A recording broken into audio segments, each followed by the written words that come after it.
Welcome to MMA on the Rocks. My name is Bill Welker, and you are listening to episode 295 of the podcast. Unless you're joining live on Facebook, YouTube, or Twitter, if you want to catch the show live, make sure you are subscribed on one or all of those channels. Turn on your notifications so the platforms do all the work of letting you know when the show is live, like right now. May have missed a week or two or 10 of the show. I don't even know anymore.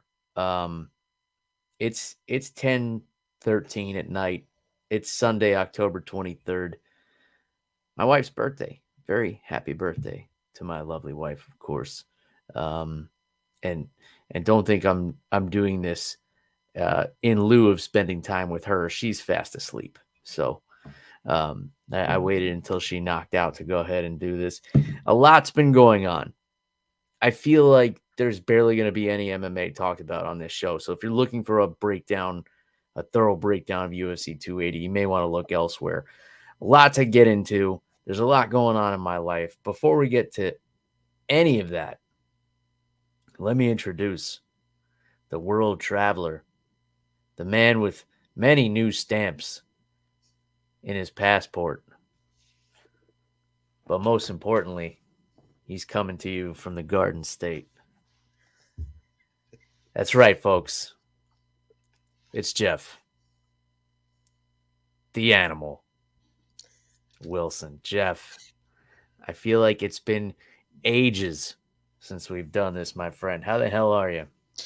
Bill, I'm awesome, man. So for those of you who may have missed a couple of episodes at the end of August, the last week of August, I was blessed to go to Aruba with my soccer buddies, played high school soccer together, won a JV championship together, got slaughtered by the time we got to the varsity level, but doesn't matter, we're traveling now, and we went to Aruba for a week, and then Bill, I came home for 2 days.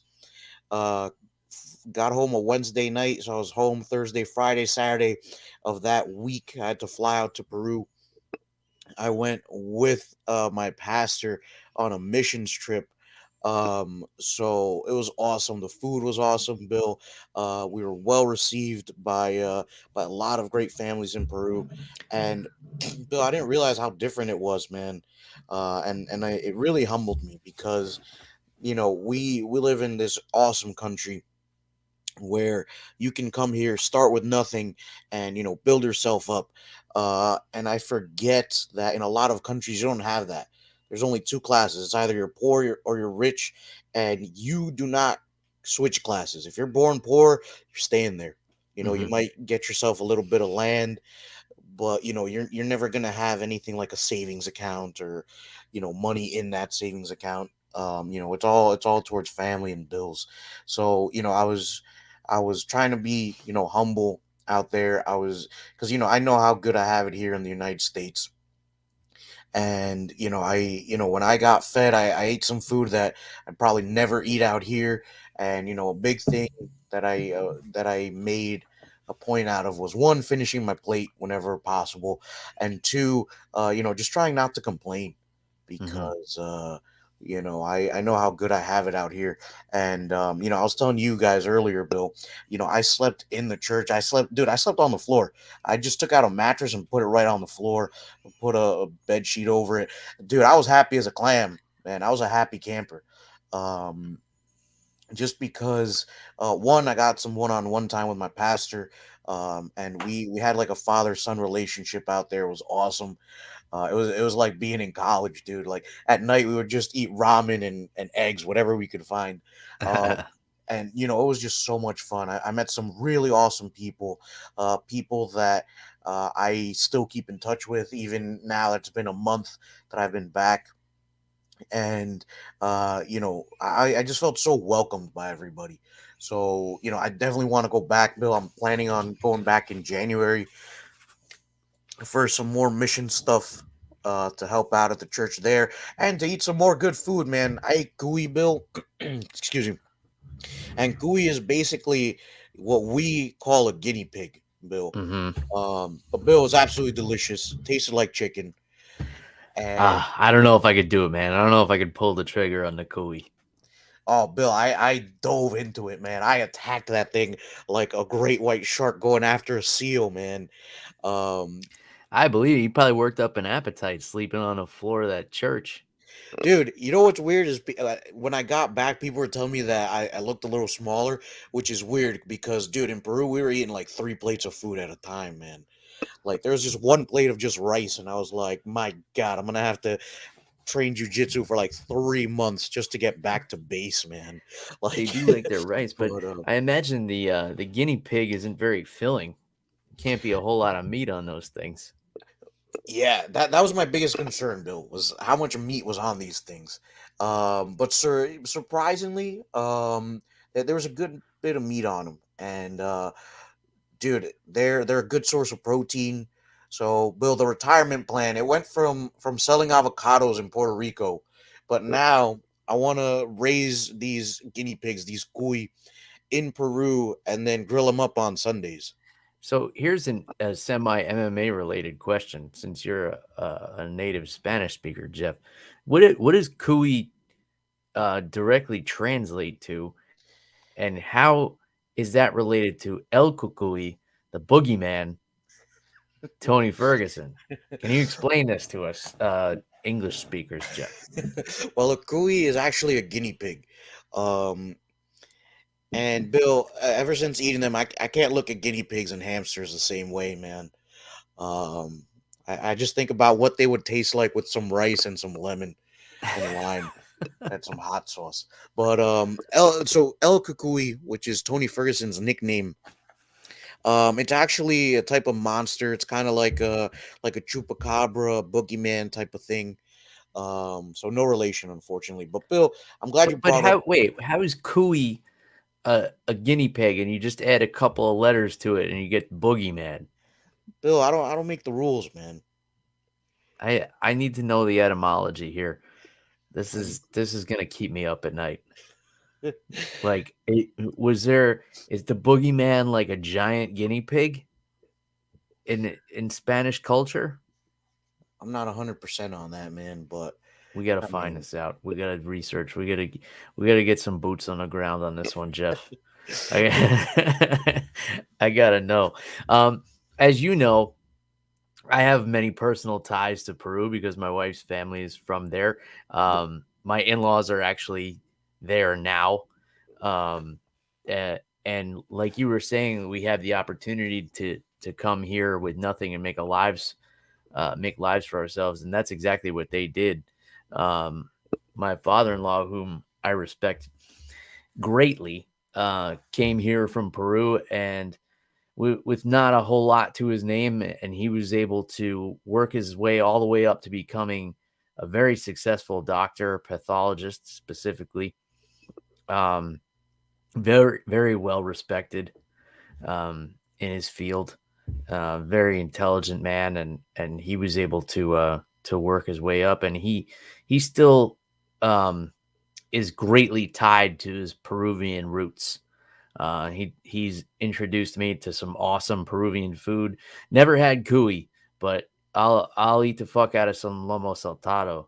hmm. Um, yeah, that's great stuff, and I love a good ceviche. Did you have any good ceviche while you were down there, Jeff? Oh, dude. I've never had ceviche before. And where one of the sisters where we stayed, one of the members of the church, like a block away, was this like super old lady, and and dude, she's like known in town for making some really good ceviche. So she made us some. It had a little kick to it, but dude, I couldn't stop picking at that plate, man, because the way they serve it is this big plate and everybody just eats out of it. Hmm. Or you'll take some out onto a smaller plate. But dude, Does she it, do it with like the choclo and the sweet potatoes? she didn't put the choclo in it. So choclo is corn for Giant corn, yeah, yeah. mutated corn. Yeah, dude, they have a bunch of different types of corn in Peru, man. And different types of potatoes too. So I wanted to just try the fish. But it was awesome, dude. Um, really good. Dude, I'd go back just for the food.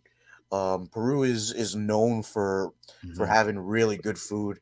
I had Yeah, duck my while I was mother-in-law out makes there. the potatoes. She makes it with the huancaína sauce, which Is I that believe it's like an egg-based sauce. I don't know what it is exactly. It's like a hollandaise I would compare it to, Yeah, but yeah, it's it's that yellow sauce, right? yeah, it's Oh, delicious. dude, yeah, it is, man. I was throwing that sauce on the rice, man. And in Peru, everything came with hot sauce. Bill, I love hot sauce, but I Mhm. did have to cut it because at one point my stomach just couldn't handle it.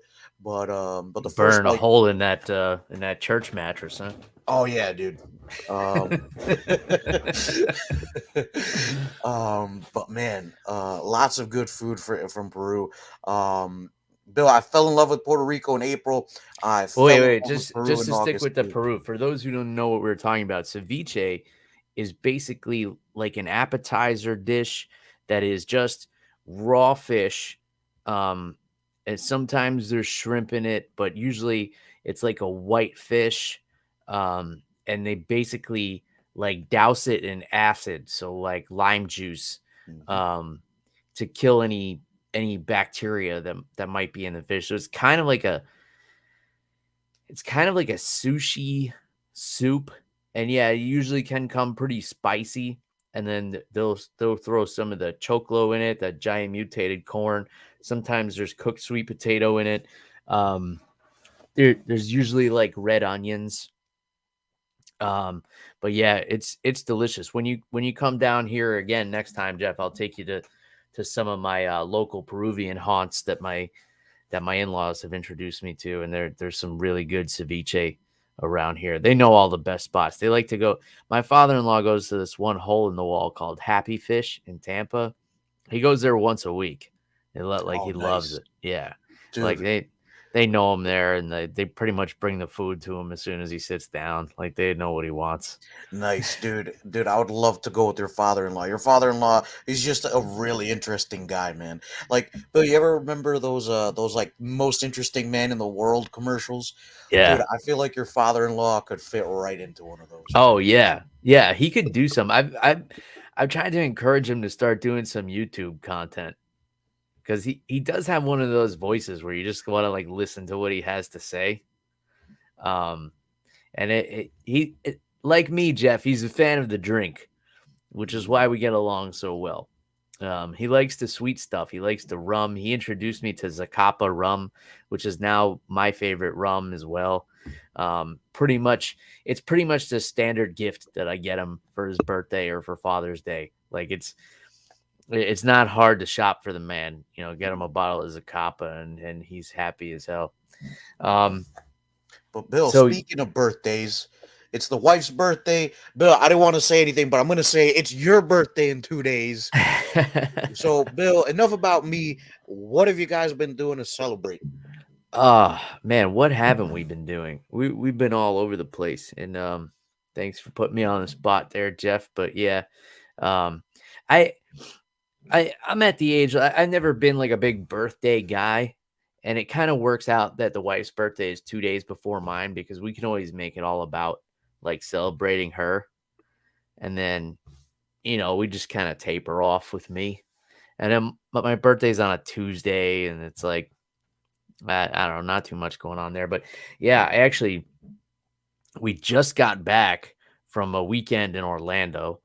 Um, did did three of the Disney parks, and we went with another couple who happened to be the parents of my daughter's best friend at school. And this is a rare occurrence, Jeff, because we have a lot of like local um, you know, friends who have kids the same age, but like it'll be like my wife gets along with the wife and I don't really care for the husband, or if I get along with the husband, she doesn't care for the wife, or if we both get along with them, Ariana doesn't like the kid. It's very rare that we hit the trifecta, but we Hmm. happen to have this one couple that we get along with really well. We have a good time with them. Similar mindset, and you never know how it's going to be traveling with people, though. Yeah. It's like a whole different ballpark. Oh yeah. as you've found out, traveling as much as you have recently. But it worked out really well.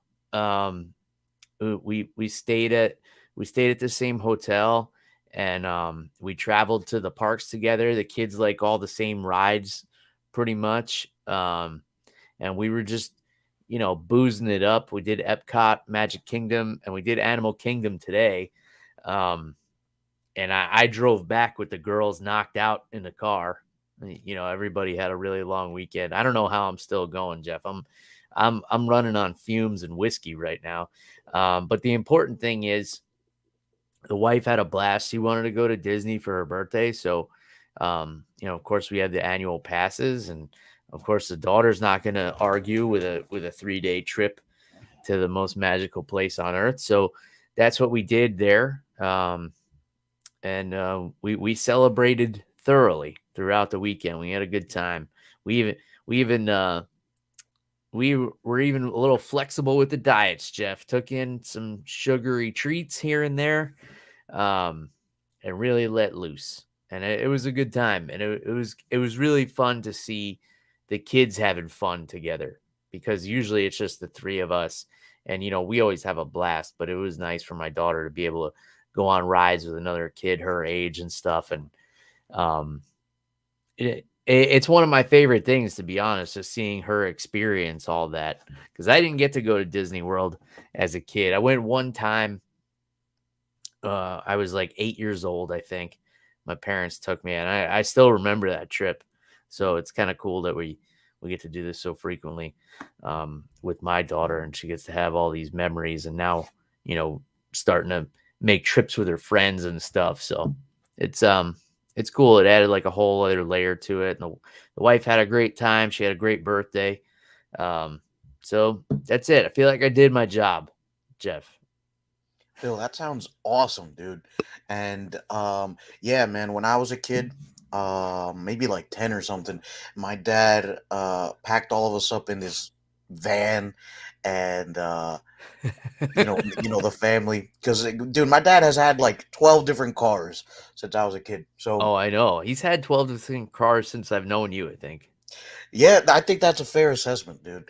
Um, and we went like for a week to. I'm That's laughing because at I Mark don't, Fellows. I don't look a day over 50. I appreciate that, Mark. Hopefully, I won't look a day over 50 for another 22 years. Oh man. But thanks, bud. But anyway, Bill, happy early birthday to you. You know I'm gonna call you on Tuesday, but yeah, dude, one of my favorite childhood memories is we drove down to Florida, and my dad, we didn't have money for Disney, but we went to Universal Studios, and I was too scared to ride the Hulk at the time, but I wrote a whole bunch of other stuff, and just being there, I was like, holy cannoli, so Bill, I totally get it. But you did Um, wind up riding it, didn't we go when you came down at one point? I think so, but I think the Hulk was closed that day. Was it? I think so, because remember it goes under that bridge. Yeah, yeah. Um, I'm a fan. I haven't done Universal, I think, since I think I went with you, but I haven't really done it since the daughter's been born, because she's not old enough. But mhm. yeah, um, you say didn't have money for Disney, so you did Universal. But these days, Universal will cost you a pretty penny too, Jeff. They're pretty comparable. Yeah, I don't doubt it, dude. Um, but Bill, I'm glad that you're enjoying, being a dad and everything. Um, my whole thing is, like, now that I'm older, Bill, I realize that I want to enjoy where I'm at a little bit more. Like right Mhm. now, I'm single, no prospects. Bill, there was a time where, and I think this happens to most young guys. There comes a time where maybe we're like, hey man, I want a little piece of the action. But I realized, dude, I'm gonna enjoy being single, So that's kind of where this whole traveling thing started with my friends. Uh-huh. Bill, Puerto Rico in April. We went to Aruba in August. I got to go to Peru. But I had to fight myself because my friends wanted to go to DR in November, to the Dominican Republic. Why aren't Um, you going? Get that stamp. nah, nah, dude. I don't want to get my arm cut off by a machete. Oh, But dude, you went to Peru. It ain't much safer there. dude, at one point, me and my pastor, we were waiting for somebody, and like the street corner, we didn't really know where we were at, and we kind of didn't know where they lived at. Hmm. And this dude walks up. It looks like he's gonna walk past us, but he stops, and he's just staring at us. Yeah. And I'm just like, oh shit, here we go. So I was like, listen, I'm not street smart. I don't know nothing about this country, but I'm eyeing this dude, man. And I'm like, listen, if I put this guy in a heel hook, I'm gonna tear up his legs just the same as if we were in America. Yeah.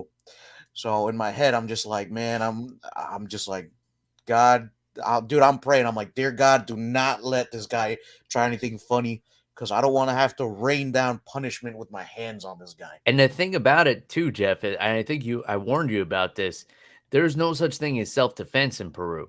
If you fuck somebody up in the streets, even if it's self-defense, your ass is going to jail too. Yeah, dude. So that's what I was worried about. Because I don't know the laws. It's a different country, and I'm Uh-huh. just like, man, am I gonna have to fight this guy, dude? And in my head, I'm thinking, if I have to fight this guy, man, I'm going all the way. He's wiping his ass with one hand, and he's gonna walk funny for the rest of his life, man. Because, dude, this guy's on the phone. I'm like, dude, I don't know if he's calling people to like come after us, Yeah. but luckily, one of the members of the church gave us a phone number to this taxi cab service, Hmm. and it was awesome, Bill. This dude would send us the picture of the car, the license plate, tell us the name of the driver. The driver knew my name too, so it was kind of like Uber, but not as expensive. Uh, Okay. I think for like maybe 10 soles, we were getting around, and $1 is about 4 soles. So for about 250, we're going to the other side of town, which was Not a pretty bad neat. deal. And you have the advantage of speaking Spanish. But yeah, the crime is not it's not a good situation there. Like my mother-in-law gets mugged like every time she goes. And Wow. yeah, like the first time she told me, I was like horrified. I was like, "Oh my god, you got mugged? Are you okay?" But then by like the fourth and fifth time, she's like, "Yeah, it's okay. I just put an insurance claim on. So they just got my iPad or whatever." And to her, it's nothing. She's just like, "Yeah, like they were scary ones. Like a guy comes up to the car with a gun and like reaches in and takes her iPad or her phone or whatever. Um, like scary situations, but um, you know, it it's like she's used to it. She's just like, yeah, it happens. Yeah, dude. I looked out, man. That might happen maybe like in places like Lima. But where I was is called Chimbote. Hmm. And I looked out, man. Like there's some corrupt cops out there. But like they might not get to a scene in like until like an hour later. So by then I could just leave if I ended up messing this dude up. But yeah, like the main idea is not the crime rate. It's that I'm taking advantage of being single to travel and stuff. Hmm. Bill, if I had a wife and kids, I wouldn't be able to travel for a month. I have to worry about bills and ridiculous things like keeping these kids fed and stuff. Yeah, yeah, it's a struggle. Somehow I managed to still travel as much as I do because before this weekend, I don't even know how long ago it was now. Last week maybe, but I was up in your neck of the woods and we couldn't connect because I had a lot of family stuff going on. Um, so I came up for two reasons. The first being, unfortunately, my grandfather had passed away a few weeks ago, as you know, Jeff. And I feel weird talking about it because his wishes were to not have an announcement about it at all. Like he didn't want a funeral or a wake or any of that. He didn't want to be made a big deal of. Which is weird, makes it like a little difficult to grieve. But we did go up there. He was cremated, and we just had the immediate family go and we put him in a plot with my grandmother who had passed. several years ago, but it was in his will that they be buried together on a plot of land in a cemetery with my grandmother's parents. So yeah, well, cheers to Grandpa, a great man. Probably the toughest man I've ever known in my life. Beat cancer 3 times. Wow. With his first diagnosis, he was given a 17% chance to live. Didn't bat an eye, and he just said, "Well, if there's 17% of people who survive, like why can't it be me?" Amen. And he did. He beat throat cancer, lung cancer, and throat cancer again. Um, was was on a feeding tube for the last 6 years of his life or so. Never complained once. Wow. Um, just like old school tough. Um, and just an awesome guy. Learned a lot from him. Yeah, I'll miss him a lot. It was the first time I had to explain death to my daughter, which Mm. was extremely tough. She was very upset, and it was difficult to talk through all of that. Um, but the bright side of it, Jeff, is that the other reason I went up to New York was to celebrate the second child of my sister. We threw a little surprise baby shower for her. Again with the immediate family, and she didn't know what was going on, and I was staying in her house, and her birthday had just passed, and my birthday was coming up, so my mom made it seem like we were all going out to celebrate our birthdays. And then when she got Mm. there, a couple of her closest friends and our family were there, and we celebrated the new baby that's due in just a few weeks. November 19th, I believe, is the due date. Holy crow, dude. That's like right around the corner, man. Yeah, it's pretty soon. She's ready to go any day now. Like Wow. she was 8 months pregnant, but um, yeah, we got to take a little trip with her as well. She's got a 1 year old also, my niece Emily. So her and her husband and their kid and me and the wife and Ariana, we all went out to the Poconos and we stayed at this indoor water park called Kalahari. Awesome place. The kids had a blast. Ariana had the time of her life. She was going down these giant water slides like it was nothing. 4 years old, the kid is fearless. Like she was going down water slides. I don't think I would have gone down when I was like 10. She's Nice. just zipping down these things and going from one to the next. But pretty pricey place, Jeff. I gotta say. Mm. It wound up being a little cheaper because it's like the off season. The fall is like the off season because summer's big because kids are out of school. And we went during the week. So a lot of this stuff was closed down. Obviously, all the outdoor water park stuff was closed down Yeah. because it was too cold. But yeah, pretty cool place.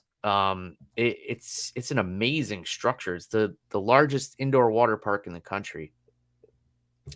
So yeah, we did that, and I was able to visit like some old childhood spots I used to go to. My parents used to take us out to the Poconos. We had a trailer out there. That would be our summer vacations every year. So I got to take my daughter and my niece to like some of our old stomping grounds and like the pizzeria we used to go to as kids. My sister and I, we got to bring our kids there. So it was kind of bittersweet. We lost grandpa, but we're welcoming in a new addition to the family. It was kind of a beautiful circle of life uh, type of trip. So it was very cool, very bittersweet. But we made a lot of great memories, and yeah. So that's what I've been up to. That's why MMA on the Rocks has been put on the back burner once again. And then you've been bouncing all over the globe. So we haven't been able to sit down and do this in a while, but I don't know. Anything else on you know, Well, any of this travel stuff, anything. Yeah, Bill, of course, my condolences to you and your family. I'm always praying for you guys. Um, but I'm so glad that you have that special those special moments with your daughter and with Emily too, man. Um, dude, it's crazy to me seeing her like walk around and stuff. Oh, Because, it's great. dude, the last time I saw Emily, we were is when we went apple picking, last year actually, Yeah. and she was still in the stroller and stuff. But dude, I'm so glad that Dave and Lisa are welcoming another baby. That's awesome. And Another November, girl. Another girl coming into the fold. nice, nice. And dude, it's November 19th. That's close to their wedding anniversary too, so Hmm. be easy to remember. Um, but yeah, so happy for all you guys that that the season is bringing blessings as well. Um, and Bill, I can't wait until I'm a dad too. As much as I'm enjoying being single, Bill, and I'm gonna keep enjoying being single for a couple more years. I look forward to being a husband and a dad someday too. But for now, I'm enjoying being single and traveling, running around. As you Um, should, Jeff, because there's a reason that Mark thinks I'm almost 50. Even though I'm turning 38 on Tuesday, full disclosure to everybody. Um, Bill, you're 37. What do you mean? yeah, right now, but on Tuesday I'll be 38. Oh, okay. All right, my math was off. I thought you were 36 turning 37. No, no, that happened last year. Um, but the reason I look almost 50 is being a father, and also probably all the alcohol I consume. But I think mostly being a father because I always consumed the alcohol before and it didn't age me this quick. Um, Yeah, Also, dude. for those curious, I just popped a new bottle tonight in honor of the wife's birthday, even though she's fast asleep. Pikesville Straight Rye Whiskey. Um, this stuff is really tasty. I wasn't crazy about the first sip, but they say like you got to give it past the neck, Jeff. Once you get Mm, past the neck, then it really starts to open up, and that's what happened here. It's got a little bit of sweetness. Usually, ryes are a little spicier. yeah. This one has like a mellow sweetness to it, almost like a sherry Huh. sweetness, like a sweet wine on the finish. Um, but it has like all those nice rye, like bready flavors on the front end. Um, it's good for the cold snap we got. It was actually when I got back from New York, it was colder in Florida than when we had left New York. It was beautiful in New York. It was like 70s. We got down here, it was below 70. So people are walking around in like parkas and like snow pants. Like people go overboard. I'm still wearing shorts. Like people go crazy when it drops below 70 in Florida. Dude, the weather up here has been nuts, man. Like Wednesday was freezing up here, and Friday and Thursday and Friday were like super nice. And then today it was raining. So Uh-huh. I don't know, Bill. I don't know what to wear anymore. So I just walk around in jeans. Yeah, that's all you can do. Like we were going to Orlando this weekend and the cold front was going to be ending. Today was actually pretty hot. And my wife's like, I don't know what to pack. She's like, what are you going to pack? I was like, I'm going to pack shorts and a hoodie. She's Fair like, what enough. if it's hot? If it's hot, I'll take the hoodie off. What if it's cold? It's cold, I'll put the hoodie on. Yeah. Like, that's it.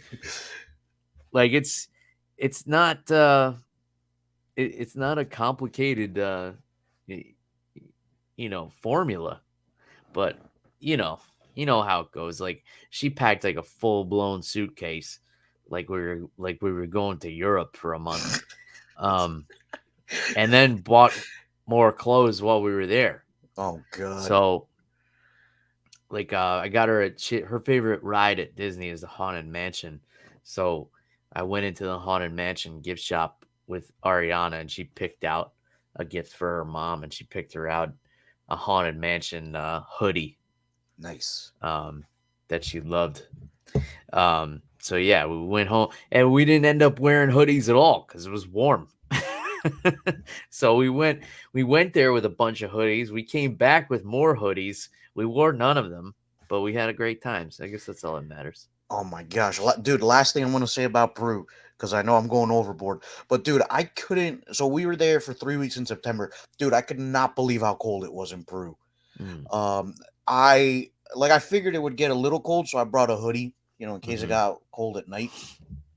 Dude, I got a freaking cold out there. Like Oh, dude, it was so cold, and I'm saying like it's colder. It was colder over there than it was in New Jersey, at the same during the same season.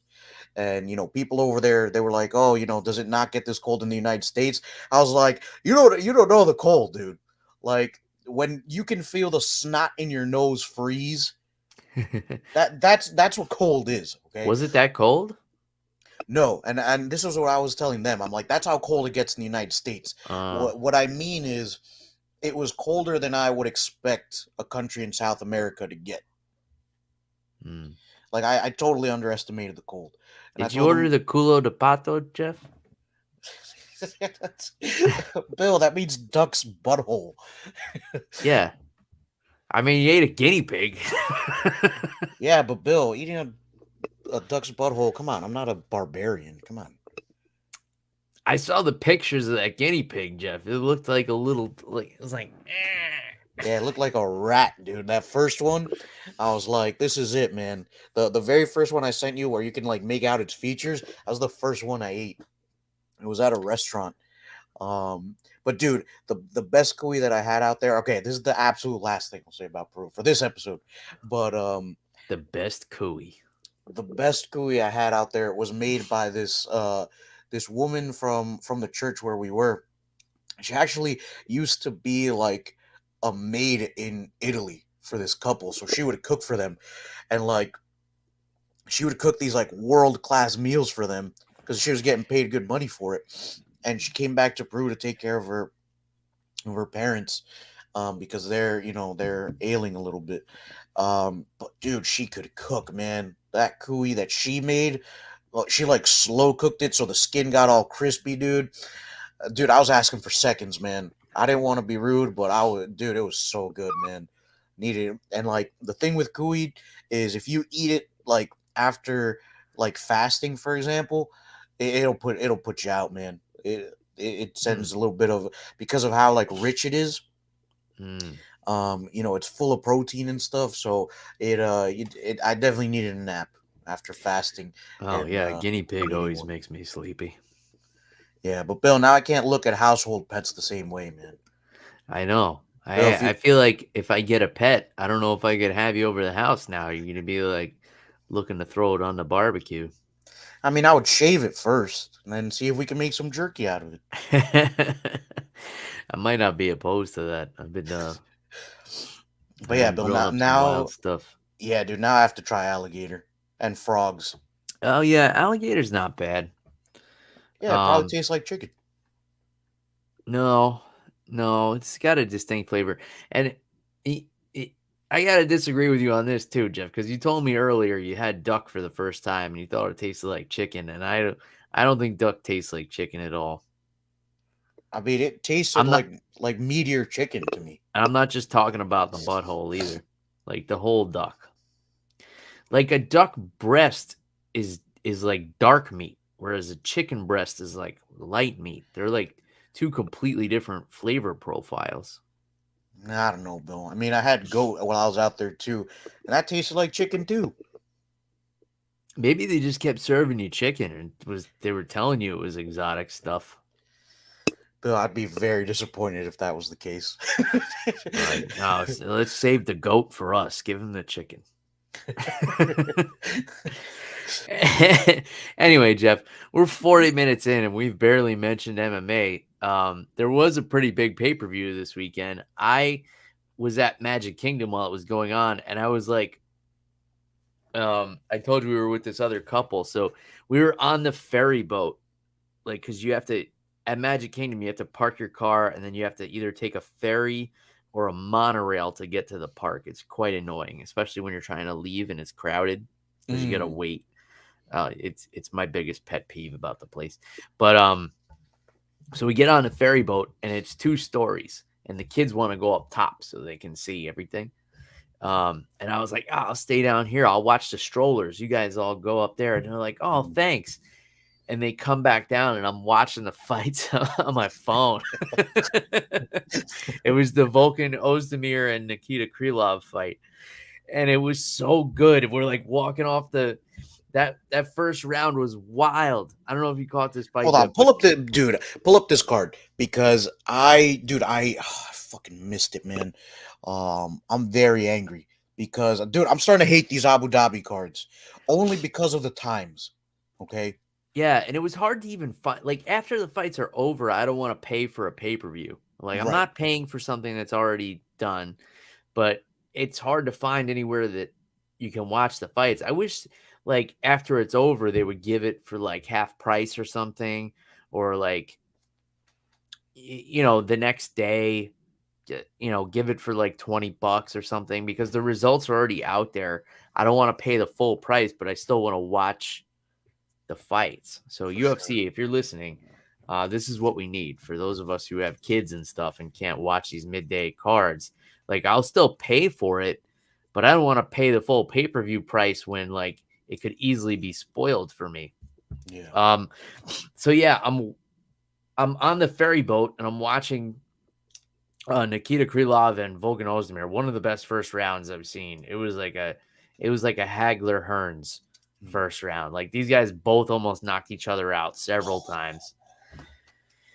And Krylov wound up getting the unanimous decision with that one. But that was kind of the last time of the day that I could watch the fights. Then we get home we get back to the hotel from the park, and I'm like scrambling. I was like texting you and everybody I know, like, how can I watch these fights? I don't care if it's like on the dark web, like, let me know what I could do. It's like 10 o'clock at night, and I'm scrambling to find all these videos, and I was able to watch like a good chunk. So I caught the main event. And I know you did as well, Jeff. So let's start there. Well, we started with Krylov and Ozdemir, but let's start our back and forth with Charles Oliveira failing to defend his lightweight championship against Islam Makhachev. What are your thoughts on this one, kid?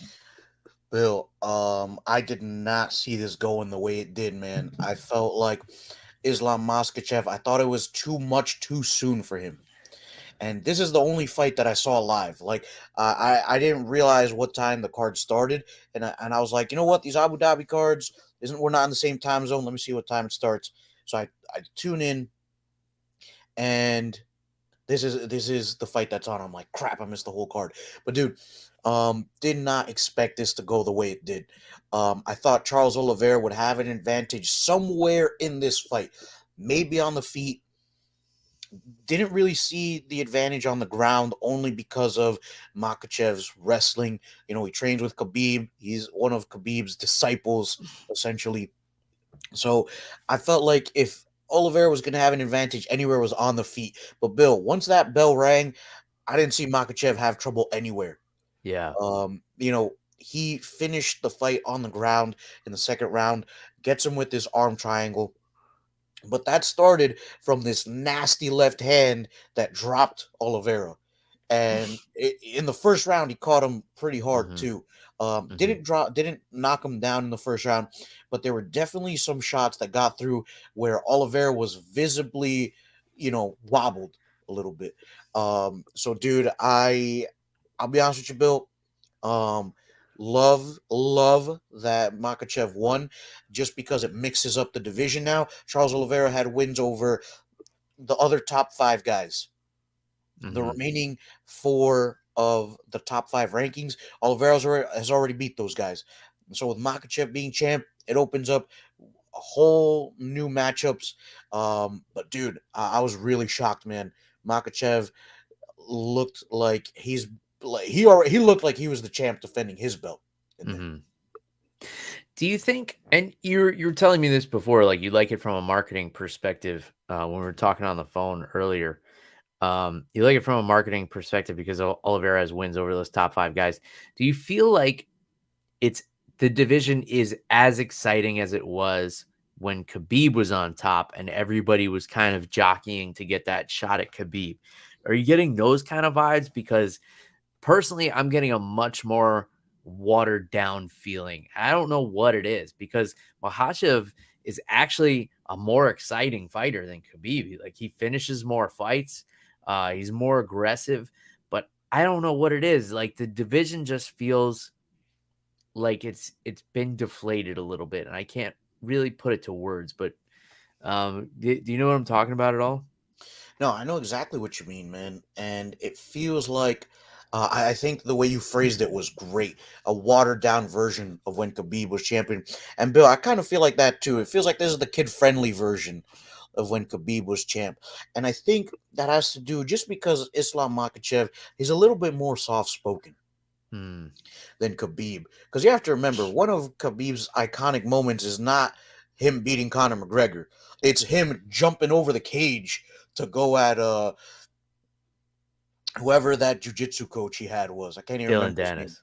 Him, Dylan Danis, um, Dylan Danish, whatever. Um, Let's call him Dylan Danish. yeah. So, dude, for me, like people like that. Okay, that's what sells tickets, man. Yeah. And if Khabib and McGregor had rematched, man, you could have played that clip over and over again.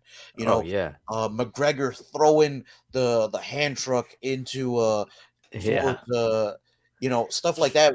We don't see that anymore, It right? was like this is like the era after the Attitude Era of the WWE, Yeah, yeah, where like dude. everything just kind of like had the volume turned down. It's like, all right, I guess this is what we're doing now. Dude, that's such a great comparison. Yeah, let's go with that, man. You know, I remember John Cena's finisher used to be called the FU, and then after that, when we got into the PG era, he had to change the name to the Attitude Adjuster, which is just lame. But I feel like that's kind of what's going on here. So I feel like Makachev, he's a little bit more soft spoken. They have this sound clip of him saying, "You can run, but you can't hide," and it's like it's just not the same as Khabib saying, I'm gonna eat your heart and your children. All Yeah. praise be to Allah, and And it's not the same as Ivan Drago saying, if he dies, he dies. yeah, yeah, Um, exactly. yeah, so what's a fight? So with Makhachev as the champ, what's a fight that like is exciting to you? Is it exciting if Volkanovski moves up? Which it seems like that's what's going to happen. Is that an exciting fight to you? Would it be exciting if we did Makhachev versus Gaethje, Makhachev versus Chandler? Um, I feel like Chandler and Makhachev would probably be the most exciting fight at this point. Yeah, I But agree you with. can't put Chandler into a title fight, really. Yeah, he's coming off of I think back to back losses, if I'm not mistaken. Hmm. So maybe give him. I'm trying to think. I don't want to. I don't want to see him rematch Oliveira, but I guess you could do that. Um, But I do like the Chandler fight. I also really like the Gaethje fight, man. Gaethje is a tough dude. He has some mic skills as well. Because you have to remember, like we said, Makachev is very soft spoken, so you're gonna have to leave it in the hands of his opponent to kind of carry the um, the marketing of this, right? Hmm. Um, And where's Dustin Poirier in all this? Oh, dude, I haven't seen him fight in a while, but dude, I think you could absolutely throw Dustin Poirier in the mix, man.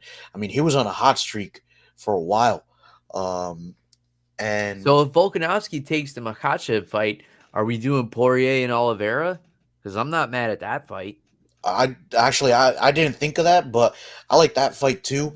I like Volkanovski moving up because he's basically cleaned out the division at Hmm. featherweight. Hmm. Um,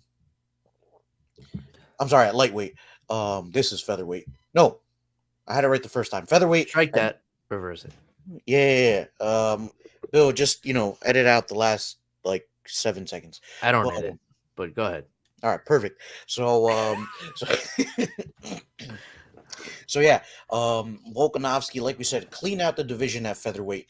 So I think it's cool that he's coming up to lightweight. I think he's someone who could defend both belts. I've never heard of him missing weight. Um, but dude, I don't think you go wrong with any of those fights. But I would like to see But are any of them marquee fights? Uh, with unfortunately, like with Islam being the champ, I'm gonna say no. Are you doing like you put Islam at the top of a pay-per-view? Are you doing close to 1 million buys? No. Um, Are you doing 500,000? I don't think you're doing that much. Maybe it'd be by the skin of your teeth.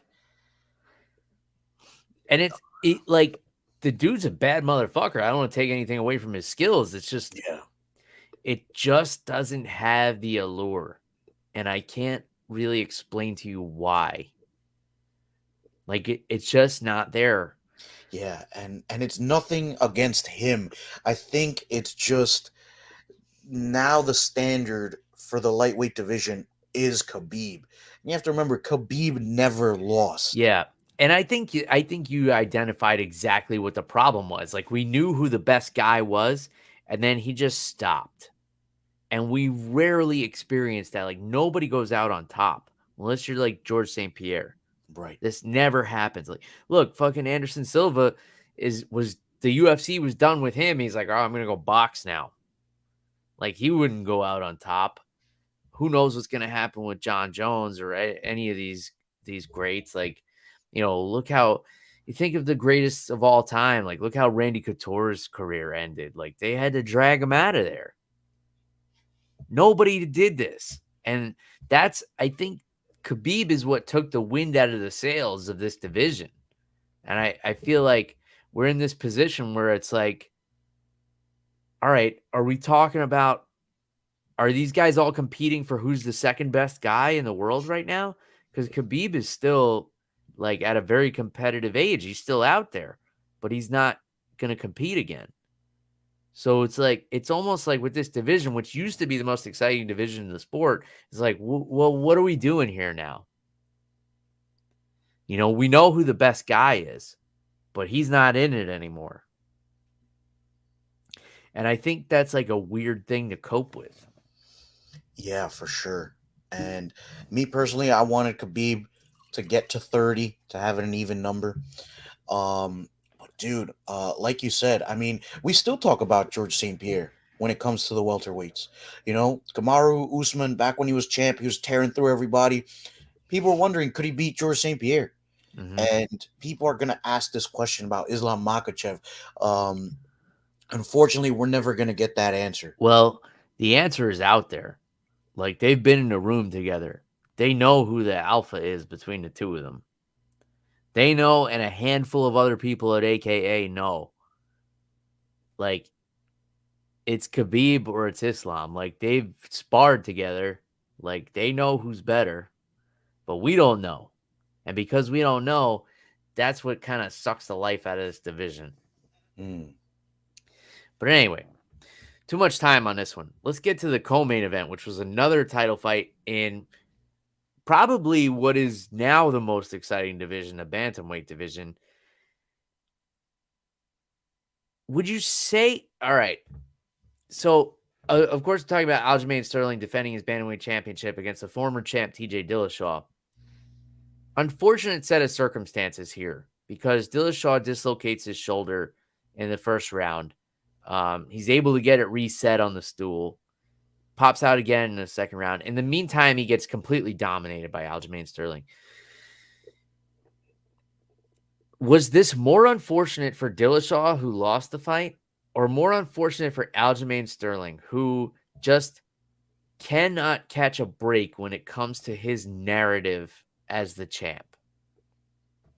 Because of the circumstances in which he became champion, being the first to ever become champ via disqualification. And then he had neck surgery, had to pull out of the first defense, and then kept getting dragged out. He tried to play the bad guy, but it was awkward. It just didn't fit. and like people were just hating on him. Then he beats Jan, clearly beats him, but people are like, no, Jan got robbed. He should have won. Like, couldn't put it to rest. Now here he comes out. He dominates who, in my opinion, I know not your opinion, Jeff, is the greatest bantamweight of all time, and TJ Dillashaw dominates him, crushes him, steamrolls him. But the narrative is going to be, but Dillashaw's shoulder was compromised going into this. It's not going to be Sterling's performance. Yeah. So who is in a more unfortunate set of circumstances? Obviously, Aljamain is still the champ. He's still going to be making that championship money. He's still got the belt. But it seems like from a narrative perspective, this guy cannot catch a break. Or is Dillashaw more unfortunate for having lost the fight? I think that unfortunately, I think Aljo's getting the short end of the stick. Unfortunately, he still has time to make this legendary championship run of at bantamweight. But when you have guys, former champions like TJ Dillashaw, who beat Renan Barao when nobody was beating him, when Renan Barao was like 22 straight wins. Yeah. And TJ Dillashaw made that guy look like a chump, man. Nobody, see, the younger listeners, they don't even know who Renan Barao is. All right. Yeah. But there was a point in time where this was the scariest man at 135. And TJ beat the bricks off him, dude. Dominic Cruz, his wars with Uriah Faber, coming back after 2 knee surgeries and 2 torn ACLs, and beating TJ Dillashaw in 5 rounds. These are the guys that we remember. Unfortunately, Aljo might just be an asterisk. The way it is, the way things stand right now. Yeah. Especially because I don't think he's going to stay at bantamweight much longer. Did you notice how much bigger he was than Dillashaw? Oh And my gosh, dude, he also, looked like he was 155 in there. By the way, I don't gamble on fights, really. But I think I would have bet on Aljamain Sterling if I was following this a little more closely, just because Dillashaw, it was the worst he's ever looked going into a fight. He looked worse than when he cut to 125 to fight Henry Cejudo. He just did not look healthy. He looked like a shell of himself. I would compare it to like post TRT Vitor Belfort. And I don't know if it was like, being clean off the EPO or whatever, but or just getting older as a lighter fighter, but he just did not look well. And Aljamain Sterling is built like a fucking stallion. Yeah, dude, Aljo looked huge in there. Yeah, he looked like he could fight at 55. Yeah. So I don't imagine he's going to stay at 35 much longer. And even if he wanted to, I think he would move himself up anyway, because his friend and teammate Merab Dvalishvili is knocking on the door of a title shot. Yeah, and unfortunately for Merab, that's the only fight he would probably get, because dude, nobody wants to fight Merab Dvalishvili. No. I mean, I guess Corey Sandhagen, Cheeto Vera.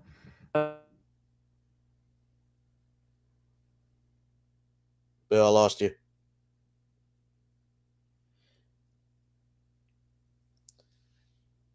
But yeah, while you're working over there, Bill, like I said, man, nobody is lining up to fight Merab Dvalishvili, man. This dude is aggressive.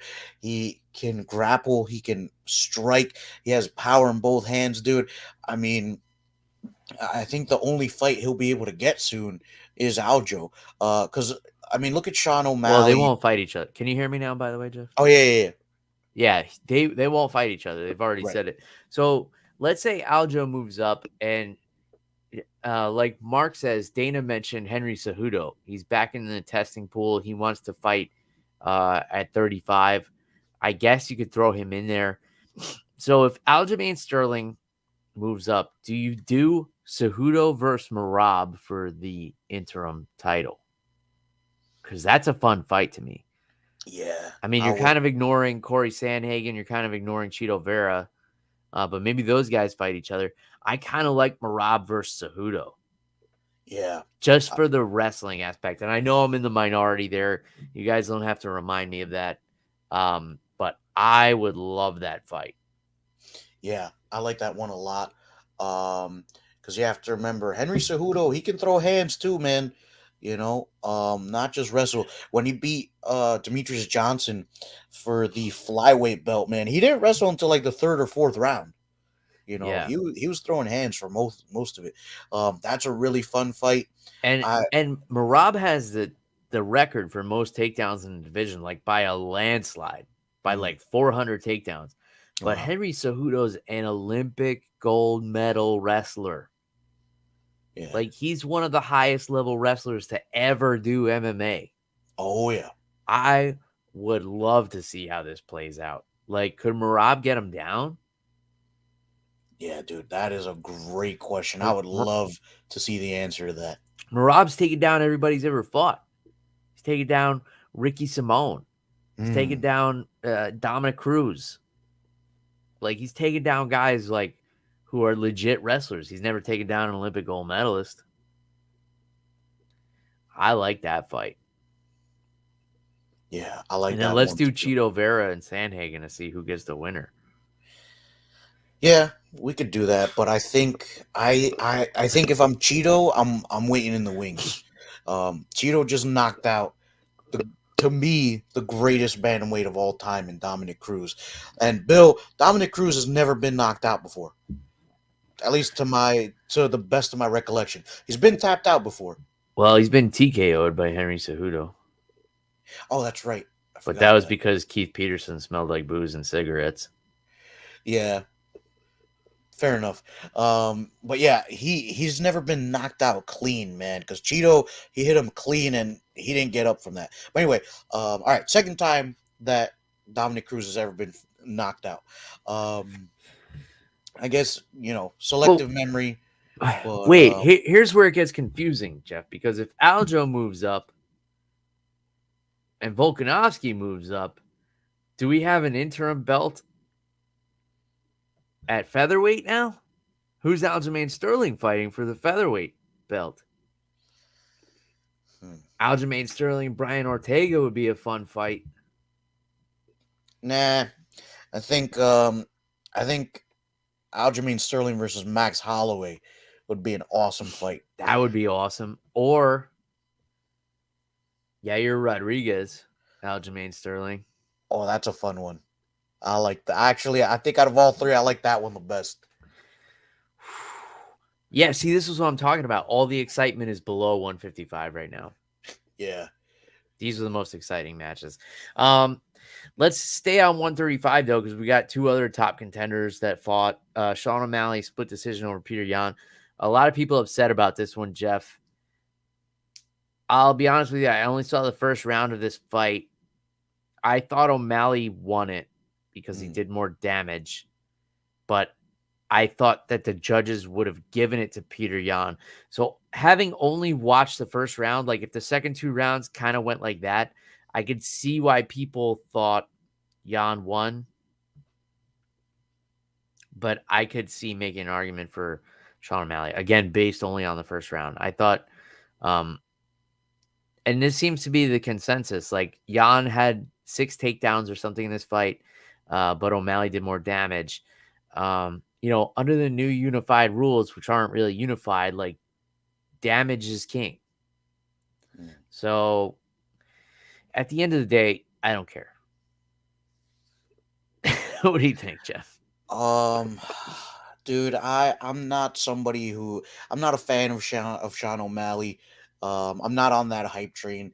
Unfortunately, I did not get to see this fight, but I don't know, man. I mean, I'd have to go and watch it. I can't give you an opinion, because I'm biased, and I just don't like Sean O'Malley. I don't like the cut of his jib. I think he's annoying.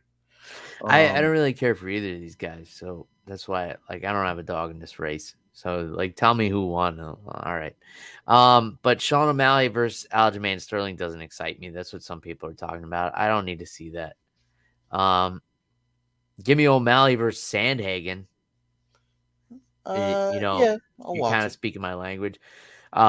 Maybe a rematch with O'Malley and Vera, because Cheeto like clearly won that fight, but it did end in an injury. Mm. Yeah, Um, I'll watch them fight again. That's a good fight. anyway, here's a lightweight fight that's not gonna move any waves. Like not a lot of people are gonna talk about. I didn't see it, you didn't see it, but Beneil Dariush beats Mateusz Gamrot, which is, if you're talking about the rankings, this is a huge deal. But if you're talking about like what people care about, it's not a huge deal. Like this was a tremendous win over like a really tough guy, but these are just two quiet guys who get in there and do their job, and most people don't care about that. Am I wrong? Bill, I'm in that number who does not care. All right, moving Sorry. on. Matt Fiorot, unanimous decision over Kalen Chukagian. Bilal Muhammad, performance of the night, TKO over Sean Brady. I did see this. I saw the first round and then I saw the finish, which came in at the end of the second round. Muhammad just jabbing the shit out of Sean Brady, landed a big right hand and then basically jabbed him to a standing TKO. Sean Brady's a tough dude, man. He was undefeated for a reason. I think this is going to be a big lesson for him. I still think he's going to be a tough top contender going forward. What do you do with Bilal Muhammad, man? Because like he got dominated by the champ, Leon Edwards, until he got poked in the eye. Like, do you do Bilal Muhammad versus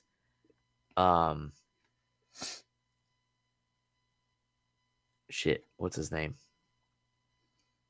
The big Bill, guy. you're lucky I remember Bilal Muhammad's name. Well, his name is Remember the Name. Yeah, I just can't do it. I'm sorry. He's not Shit. that interesting to me. What's the guy's name? The Chechnyan guy. That's Oh, the dude who um crud, I can't remember his name either. I don't know, man. Ever since Leon Edwards, he's like the biggest star in the sport right now. Oh, Khamzat Shemaev. Thank you, Mark. Do you do Bilal Muhammad versus no, Khamzat no, Shemaev? no, you don't do Khamzat Chimaev at welterweight anymore, Bill. His last fight, he missed weight by 8.5 pounds, Oh Bill. yeah, that's true. You don't. That's it, dude. No, keep him at Yeah, middleweight. He's won yeah. fights at middleweight. Keep him there, I'm glad you brought that up. Yeah, let's do that. dickhead. Not you, Khamzat Chimaev. Uh, Still mad about that. I mean, it was a blessing in disguise because we got Diaz versus Ferguson, which was an amazing fight. But I'm still mad about it. all right. I don't have anything else on the rest of this card. If you guys have anything that I need to see, please let me know, and I'll try and track down the video. It will be easier as the week goes on. Otherwise, we got a good fight night coming up, Jeff. Halloween weekend. Calvin Kattar and Arnold Allen. Ooh, I like that. I like that a lot, man. Somebody's going to sleep in that fight. Yeah, I mean, damn. I feel like Calvin Kattar would be the favorite in this, even though I think Arnold Allen has more ways to win. Mm. Like Calvin Kattar wins fights with his boxing. Like he can do everything, but that's how he wins fights. If he can't outbox Arnold Allen has a lot more tools in the toolbox to finish the fight. That's what makes this an intriguing fight to me. Yeah, Bill, I think you summarized that perfectly. Yeah, Arnold Allen, definitely more ways to win. Whereas Calvin Kattar, like you said, he's okay at everything, but he wins his fights. With his boxing. Yeah. And when he runs into someone who can outbox him, like Max Holloway, gets in trouble. Or like Josh Emmett. Even though, if I remember correctly, I feel like that was a weird decision, Josh Emmett Calvin Kattar. Yeah. I believe Josh Emmett may have broken his hand in that one. He probably did. I liked his co-main event a lot. Tim Means and Max Griffin. That's a really fun fight flying under the radar here. Yeah, that is good. Waldo Cortes-Acosta, who I'm not familiar with, 7-0 heavyweight against Jared Vanderaa. That sounds fun to me. Josh Fremd taking on Tresean Gore, who I believe was on the Ultimate Fighter. And did he win the Ultimate Fighter? I But couldn't tell you, man. I feel Bill, I'm losing you. Bill, I lost you.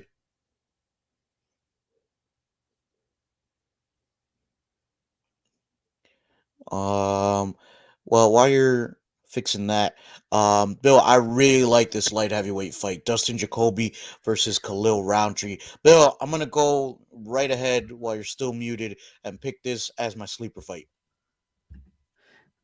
can you hear me now? Yeah. I don't know why that keeps happening. Yeah, that's a great sleeper fight. Dustin Jacoby, Khalil Rountree. Tresean Gore. So, okay, so he lost to Brian Battle for the Ultimate Fighter, and then he got knocked out by Cody Brundage in July. So he's only got 5 fights. But I remember being impressed with him on the Ultimate Fighter for some reason. So I like that fight. My sleeper pick, though, Jeff, is one below yours. Phil Hawes and Roman Dolidze. That was gonna be my sleeper fight if you picked Roundtree and Jacoby. Talk about somebody going to sleep. Yeah, man. That is going to be wild. And then I have to bring up, Jeff, the legend, Andrei Arlovski, still doing the damn thing. Holy shit. They got. Could you have imagined a time like 10 years ago? Like, oh, yeah, Andrei Arlovski's still going to be fighting. And he's going to be on the prelims of a fight night. Bill, dude, I'm 30. I'm pretty sure that Andrei Arlovski has been fighting for my entire lifetime. And look at this. He's fighting Marcos Rogerio de Lima. I don't know if you guys are watching on YouTube, his profile picture on here, he looks like Debo from the Friday movie. Does he not? Yeah. Dude, I'm looking at his Wikipedia picture and he does. Oh wait, do I have the wrong page up right now? I do, don't I? Yeah, but I felt bad. I didn't want to tell you. Well, you could have. I thought I Sorry, was. Bill. I didn't want to be rude. Well, let me pull up the correct screen now.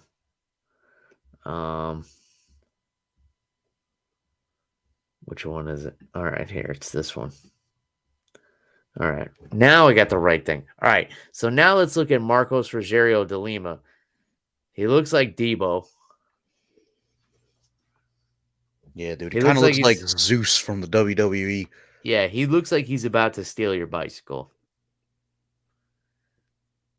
If you've ever seen the Friday movie, that would make more sense. Have you seen Friday, Jeff? Bill, it's on my list. Friday, next Friday, and Friday after next. They're on my list, Bill. I promise. I mean, you've seen the memes with Ice Cube and Chris Tucker.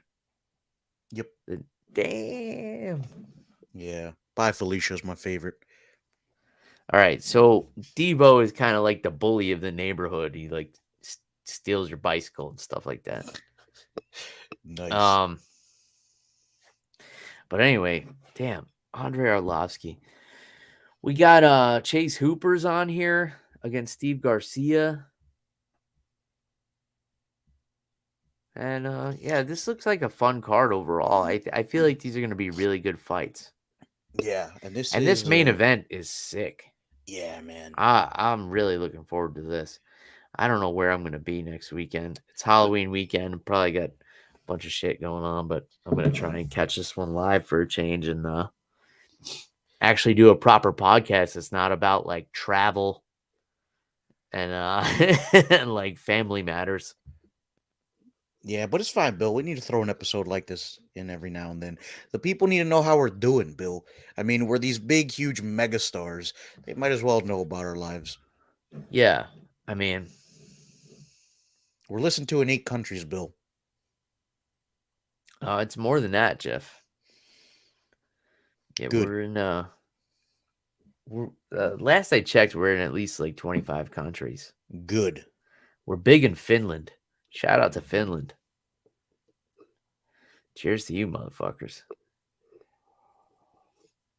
Amen to that. I think we got a few listeners in Norway. I'm a fan of Norwegian beer, Jeff, because in Epcot, as you may or may not know, they have like the World Showcase where you can kind of like go around the world and they have food and drink from, each country. And they have Norway is one of the pavilions. And they have a beer from Norway called Einstock.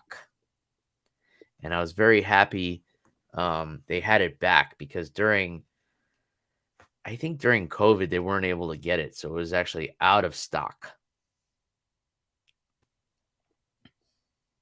Bill, that reminds me of a joke from Frasier when it was Frasier Crane Day, and Niles is all jealous, and he's like, "Why don't you get a whole bunch of hippies, give them some booze, and you could call it Frasier stock?" Oh man, We just traded awkward silences right there. yeah. But Bill, I was watching the old X-Men movies. Don't ask me why. But like the original trilogy, Bill, Frasier Crane was Beast in the third X-Men movie, which I did not realize as a kid because I never watched Frasier or the third X-Men movie because my parents wouldn't let me watch it because they thought it was demonic. But listen, dude, Frasier Crane was Beast in the third X-Men movie, and I love it so much now. Like, was he just the voice or he was actually the beast? No, dude, he was the Beast. They had the makeup on him and everything, man. Like the long hair, and I didn't know Frasier Crane at the time, but I was looking at like how Disney Plus gives you like the I info mean, on you're the talking movie, about Kelsey Grammer. right? So I'm looking at the info, and it says starring this person, this person, this person, obviously Hugh Jackman, Patrick Stewart, Ian McKellen, and then I see Kelsey Grammer. I'm like, wait, what? Huh? I was like, who? I was like, dude, I've watched this movie before. I think I would know if Kelsey Grammer was in this movie. He's one of my favorite actors. And then, dude, I put it together. Like once he came on screen, I was like, holy crap, Frasier Crane is Beast. It was awesome. Yeah, you would think you would have noticed that before, but he pops up in a lot of random stuff. Yeah, dude, he was Sideshow Bob on The Simpsons, which is awesome because the guy who played his brother on Frasier, his name is David Hyde Pierce. He played Niles. His brother, David Hyde Pierce, is Sideshow Mel, who is Sideshow Bob's brother on The Simpsons. So, Yeah. Frasier Yeah, Kelsey Niles. Grammer's he's appeared in a bunch of animated. He's been in a bunch of Disney movies too. Mm. Here's a bit of trivia for you, Jeff, because one Disney movie my daughter has randomly gotten into is The Emperor's New Groove. I don't know if you've ever Nice, seen this one. dude. I used to love that movie. So that's David Spade plays the Emperor, who is like a selfish dude and accidentally gets turned into a llama. It actually takes place in Peru. He's like the emperor of the Incan Empire, which is, modern day Peru. So kind of weird, my daughter being half Peruvian, that she was attracted to this movie, and we didn't know until after we watched it that it takes place in Peru. But the other main character is a peasant named Pacha, voiced by John Goodman. John Goodman is also the voice of a main character in Monsters Inc. He voices Sully.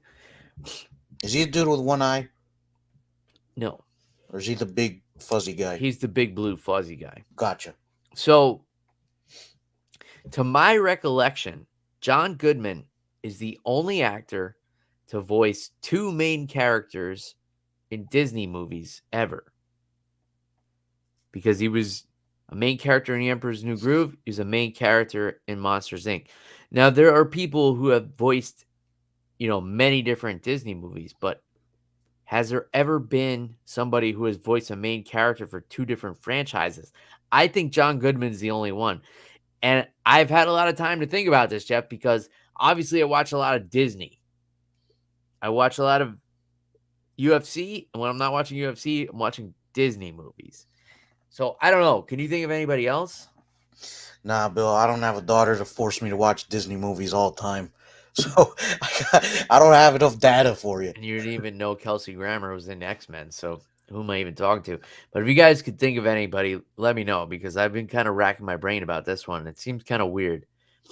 John Goodman might be the only one to voice two main characters in Disney history, which is, interesting trivia, I guess. I don't know, Jeff. We've been all over the globe on this one.